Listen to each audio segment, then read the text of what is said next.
night. Some great boxing, man. Wish we got to see some more. I didn't catch it all, but I did see the Julian Williams fight.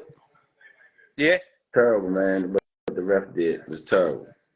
So tell me, man, how'd you have it before the decision? It was going back and forth. Just before the ref stopped it, Julian was getting a short end of the stick at the time, but that's boxing, you know. Little cut or whatever, wasn't nothing bothering his sight. The sport is brutal, you know what I mean? But I was telling somebody earlier, referees need to understand the difference between fatigue and somebody's being hurt. You know, when you work hard in the gym and you fight somebody else that work hard in the gym, you're gonna get to a point of the fight where you fatigue. It's like who can prevail. You know what I mean? If the ref should give him that chance, it's terrible what he did last night. Terrible. Right. I had it 4-4 coming into the stoppage. Right. And at any given time, Julian Williams could have came back and turned it around again like they was doing throughout the whole fight. You know, he caught a few shots, but he was still in the fight. No signs of quitting. No signs of being hurt.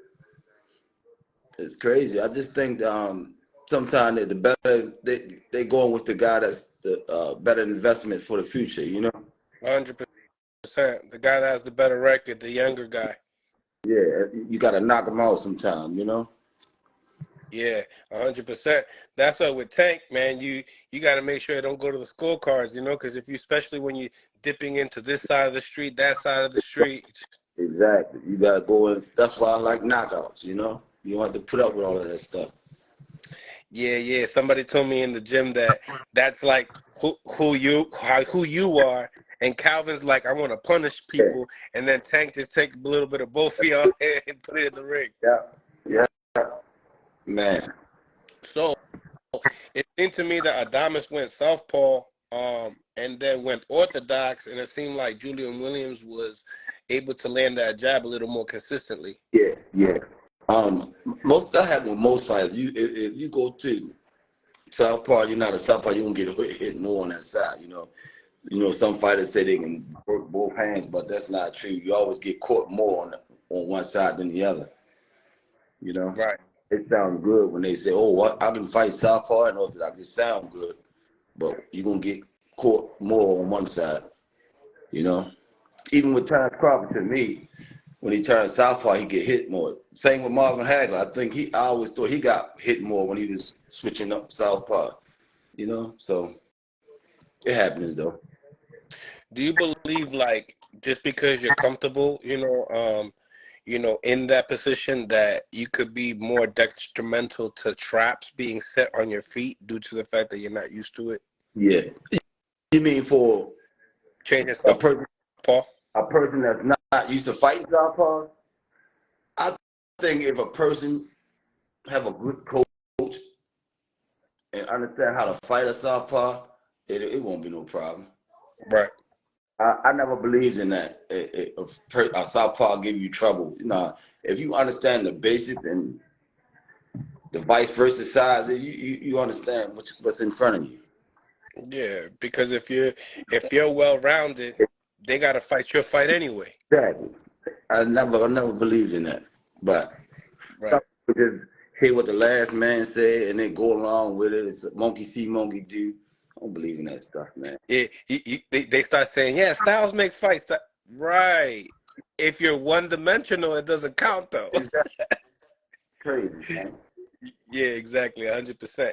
So, Erickson Lubin in the co-main event, I don't know if you was able to watch that, were you? I saw some highlights on it. Only lasted 5 rounds. I was surprised. Not that I thought that Lubin was going to lose. I thought if he had trouble with his face, he was going to have flashbacks and think it's worse than what it is. I told somebody earlier that sometimes a fighter go through something, and then if they feel any type of trauma in the next fight, they think they're going through the same thing again, and they would fall apart because they can't see their face. You know what I mean? It might be less than what it feel like, you know? Right. Yeah. So he pulled it off, though.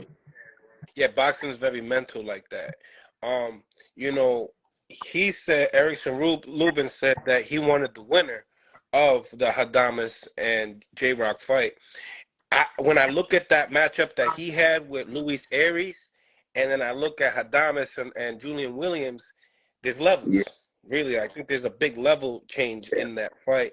And considering that Lubin's 5'10", and these guys are 6 feet tall and know how to go in range right. and out range, do you think he can, that style and what he brings to the table can compete with those guys?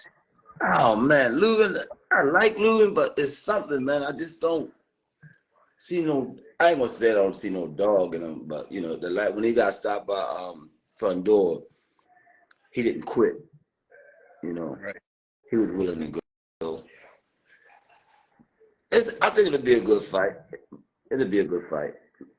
Yeah, it'll be a good fight. So tell me, if they couldn't make that happen, would you like to see a Fundora and the Hammer Lubin rematch? Yeah, because that was a good fight leading up into the stoppage. Facts. And then, you know, Fondor just went through something in the ring. Can he bounce back? So it's the perfect time for them to rematch now, you know? 100%. Because Fondor can be stopped now, you know? Until a person gets stopped, you don't know if they can be stopped. But now the evidence is there, he can be stopped. And the first fight was going back and forth.